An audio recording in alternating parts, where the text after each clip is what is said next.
discussion of the Battle of Tabuk, and you can see that this was a huge, major event in that a small group of Muslims, 30,000 in number, which is relatively small, were able to put the fear in the hearts of one of the greatest empires in that time. And so once more, the impact this was to have upon all of the tribes in the region was immense. And this signaled a new era in the prophetic biography, in that from this point onwards, this became the era of the delegations, the wufud, the delegations where people would come from all different areas and places and locations wanting to know about Islam. There were Christians, there were the people of the book, there were tribes of the mushrikun and other than them, who came to either accept Islam or they agreed to enter into treaties. And so large numbers entered into Islam on this basis. Now, before we, as we come to the conclusion of today's lesson, I guess there's a word to be mentioned about the battles, because in these lessons we've been through many battles: the battle of Badr, the battle of Uhud, the battle of Hunain, and many other smaller battles that were taking place. And so it's important here to make a word regarding battles in general and war in general in Islam, and how Islam came and what it did to the institution of war. Now, before Islam, in the days of Jahiliyyah, if you looked at the people of Jahiliyyah and the tribes of the Arabs, and you looked at basically just the concept of fighting, or what was taking place in terms of fighting, we saw that it was basically just utter chaos. There was killing, there were assassinations, there were razing of whole villages down to the ground, destruction, revenge, seek vengeance, fiery vengeance. There was violating the people's honors, just basically creating corruption upon the earth, destroying homes, destroying crops, destroying people's lineages, whole genealogies, without the offspring, without any mercy, without any compassion. This is how it used to be: utter, complete chaos and madness. Why? Because these people were driven by honor, pride, things of that nature, and they would simply the whole concept of war was nothing to do with establishing justice, was nothing to do with removing oppression, was nothing to do to protect the weak, the women, the children, nothing to do with protecting the rights of the people. It was all just utter complete chaos. Whoever was strong would devour the weak, and it was all to do with honor and position and so on and so forth. And so Islam, when Islam came, it completely altered this concept of fighting that was present amongst or in the days of Jahiliyyah. It completely altered and changed this concept of fighting. And so it made war as a means of aiding the oppressed people, and as a means of subduing and putting back the oppression of the zalimeen, or the oppressors. It became a mean of spreading security and safety in the society, so people can get on with their lives and live in peace and security and safety. And it became a means to establish al-adl, justice, and likewise to save the weak, the women, the children, the weak, the downtrodden, from the tyranny, from the opportunity taken by the strong people to manipulate them, and likewise to remove the people, the servants of Allah, from worshipping Allah's slaves to worshipping the Lord of the slaves of Allah Azza wa Jal, and from the oppression and tyranny of the religions to the justice of Islam. Now, from the traits, as we said, from the traits of the Arabs, was that they were not willing to humble themselves in front of anybody. And it didn't matter how long the battle would last. It could last hundreds of years. because of pride and arrogance, they would not let things go. And that's why you see that when you look in the days of Jahiliyyah and the tribes that would be fighting, for example, the battles between Bikr and Taghlab, two tribes, lasted 40 years. 40 years. And there were 70,000 people killed in those 40 years in this continuous war between these two tribes. Likewise, and none of the two tribes was willing to submit to the other one. And likewise, the Al-Aus and Al-Khazraj, the two main tribes that were present in Medina, what became known as Medina in Yathrib. Their battles had been going on for 100 years, for the 100-year battle, and they refused to submit to the other tribe. And as you can imagine, there were thousands and thousands that were killed in the process. So the basic mentality was that war would have to continue and continue and continue, and no one was going to have the humility or the common sense or the decency to think about things rationally and to just submit and live in peace. Right? This was the fiery nature of these people. And so when Islam came, and this is the amazing thing as well, that you have to imagine that when Islam came, it came in the midst of this type of mentality. This type of mentality. So how would the messenger and the believers with him be in a position to fight and overcome and to subdue this type of mentality, which in the days of Jahiliyyah, the wars would rage for decades and decades and decades, for 100 years non-stop. How did Islam come and completely alter this mentality and this concept of war? And this is when a person thinks about this, then this is also what indicates that what Islam came with was something that basically struck and changed the hearts. It did not come with violence, did not come with destruction and mass slaughter as is claimed by the haters from the Islamophobes and other than them, the lies that they spread. Rather, Islam came and used such ways of wisdom and justice and ethics that it basically opened the hearts of these people before it conquered their lands. The hearts were already conquered before their lands needed conquering. And when a person looks at the consequences of the wars that used to take place in the days of Jahiliyyah, one will see that which is amazing. In all of the battles of the Messenger of Allah ﷺ that took place between himself and the mushrikeen, the pagans, and the Yahud, and the Nasara, the Christians, numbered no more than 1,000 people.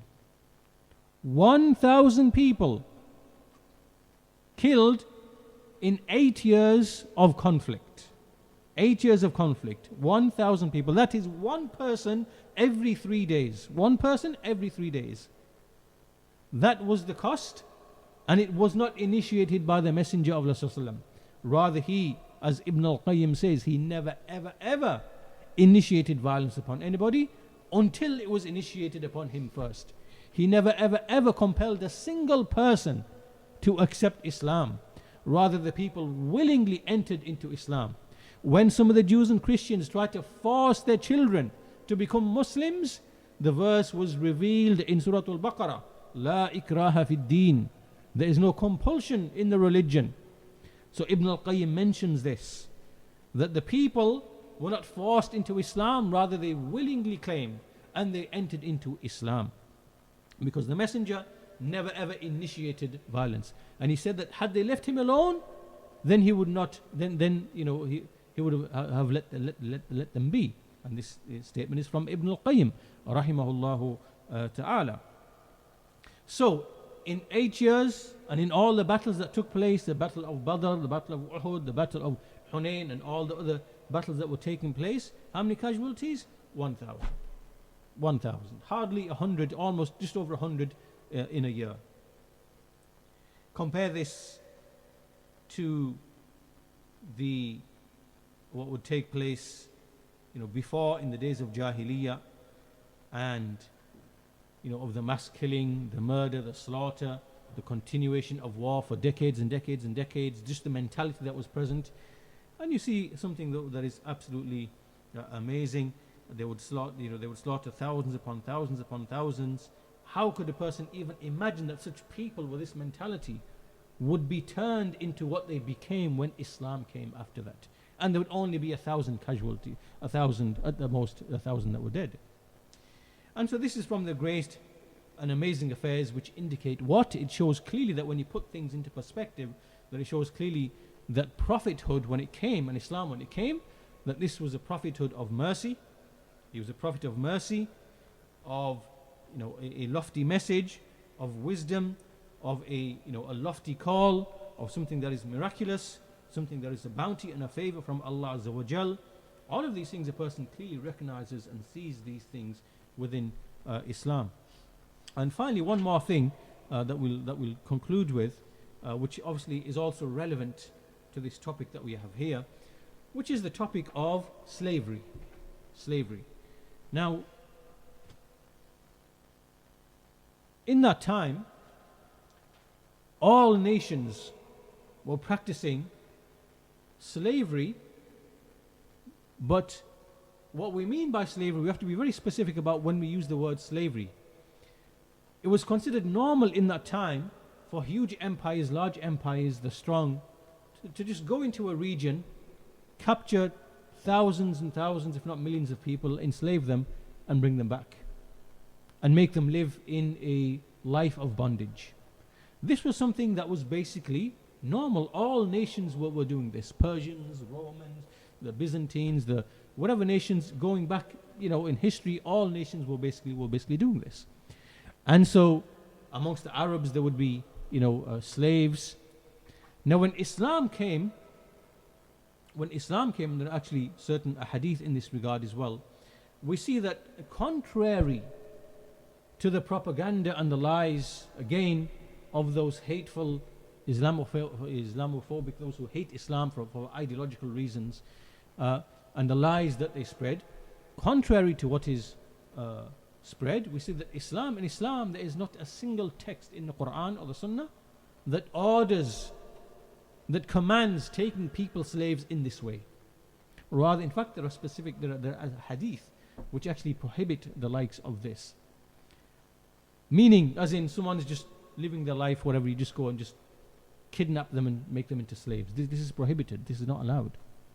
And so what we see instead in the Quran is that we see in the religious text, we see hundreds of texts encouraging the freeing of slaves, but not a single text encouraging or commanding the taking of slaves in the way that people would take slaves. That was customary for people and for nations to take slaves in the way that they used to do, because that is oppression, it is tyranny, it is injustice. So Islam came to restrict all of the ways by which a person is held under captivity, with the exception. And so what did Islam, how did it restrict it? It restricted it to, we see that in Islam, the captives of war. When a person is taken captive by way of war. So when we speak about Islam and slavery, we are speaking mainly about war captives. War captives. And this should not be confused with slavery as we know, as was practiced by the Europeans and the Romans and other than them, taking whole nations of people, sticking them on boats, half of them die, putting them in chains in another country on plantations and whatever else. This is not what we mean by slavery. We are speaking here of war captives. And war captives, when a person is taken as a captive as part of the realities and necessities of war, then in Islam there are regulations for these war captives. They are to be fed, they are to be looked after, they have certain rights, they are to be honored. There's a whole body of law in relation to how these people are to be treated. Even in the Quran mentions the virtue of those who feed the poor, the needy, and the asir, the captive, the war captive. And in fact, we find to such a degree that one of the war captives from the mushrikun, he mentions how that when he was captured, I believe in one of the battles, I believe it was Badr, and he mentions how that when he was captured, the Prophet's companions would be throwing bread to him. Every single one of them was certainly would be throwing their bread to him to let him eat first. And each time he would be embarrassed and he'd throw it back. And each time they'd throw it back again. Right? To illustrate how the companions were with a war captive because of what they had been commanded in the Quran and by the messengers to look after the war captive. So when we look at things from this angle, we see that we can pierce through the lies and the fabrications of those liars and those haters who try to spread lies about Islam, and all the time we see them taking things out of context, and it's all distortions and fabrications. So we see that in Islam there's no such thing as capturing whole nations and tribes and enslaving them, and this does not exist. And in Islam there's no command to this. Rather, all the texts in the Quran and the Sunnah are to do with encouraging the freeing of slaves, but there's an element there where there are captives which are involved, but this is part and parcel of the necessity of war, and there's a body of law that exists to regulate that, and they are to be treated in a certain way. So with that, we'll conclude our lesson there for today, and inshallah ta'ala in the next lesson we will deal with what remains of the final stages of the life of the Prophet ﷺ. And this is the time in which the delegations, so many delegations would come from so many different places. So we will look at some of those, and that will lead us to the farewell pilgrimage, and then finally towards the end of the prophetic biography. So with that, we'll conclude our lesson there today. Walhamdulillahi Rabbil Alameen. Wa sallallahu ala nabiyyina Muhammad wa ala alihi wa sahbihi ajma'in.